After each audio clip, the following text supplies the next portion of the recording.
सुदामा के जीवन में कुछ और नहीं बाह्य वस्तुएं, लेकिन भगवान के प्रति धन्यवाद का भाव, अभाव को भी उन्होंने दिव्यता में परिवर्तित कर लिया, प्रसन्नता में परिवर्तित कर लिया।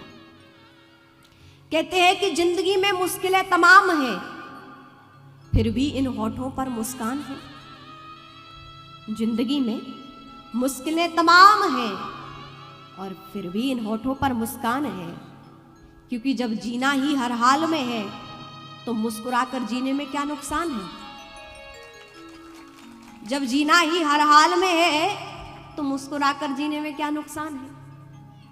इसलिए भगवान का धन्यवाद करते हुए स्तुतियों को रोने के लिए ना बैठे।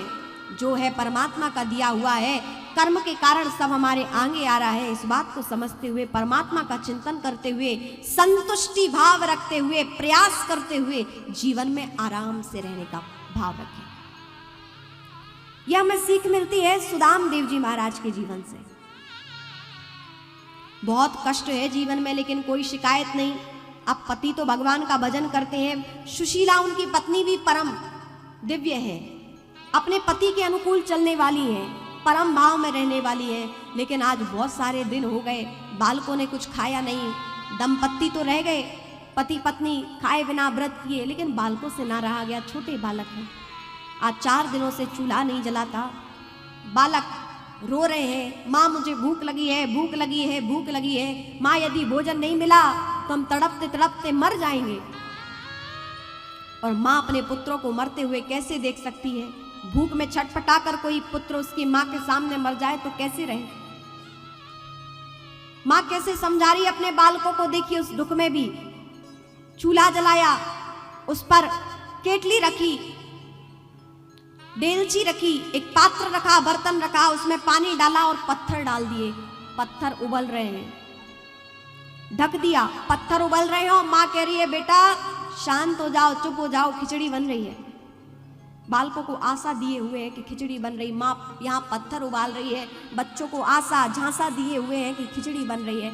आप दुर्दशा देखिए, विपन्नता देखिए, कष्ट देखिए कि कितने सुदाम देव जी महाराज के जीवन में कष्ट है। सुशीला आ के बार बार पति की ओर देखती है कि कुछ तो मांगने चले जाओ, कुछ तो मांगने चले जाओ, लेकिन पति स्वाभिमानी और भगवत भक्त कभी कुछ मांगेंगे नहीं। ऐसा उनका स्वभाव।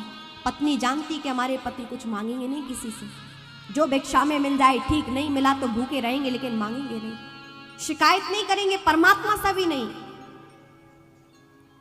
आज तड़पते हैं बालक, माँ भूख लगी है, भूख लगी है, बार बार पानी बढ़ा देती है, पत्थर चटकने लगते हैं, पानी सूख जाता, बार बार पानी। सुबह से लेकर रात व्यतीत हो गई, माँ क्या अब तक खिचड़ी नहीं बनी? अब तो माँ मेरे प्राण निकलने वाले हैं। बालक तड़फड़ा रहे हैं, इधर उधर रोते बिलखते, गिरते उठते बैठते कि माँ कैसे देखे ऐसे दृश्य को। अरे गरीबी सहना सबके बस की बात नहीं है, और परमात्मा जिसको गरीबी देते हैं वो जानता है कि गरीबी क्या होती है। कितने कष्ट में माता पिता अपनी संतान को पालते हैं, बहुत बड़ा बनाते हैं, अच्छा बनाते हैं। अरे माता पिता के जो ऋण है ना संतानों पर, वो अपने इस खाल को निकाल के इसके जूते चप्पल भी बना के माँ के चरणों में, पिता के चरणों में रख दो ना, तब भी कर्ज चुकाया नहीं जा सकता उनका। विपन्नता में अपने संतान का पालन पोषण करते हैं माता पिता, और फिर भी संतानें कह देती हैं आपने हमारे लिए किया क्या। अरे गरीबी वो क्या जाने, जिन्होंने भोगी वो जानते हैं।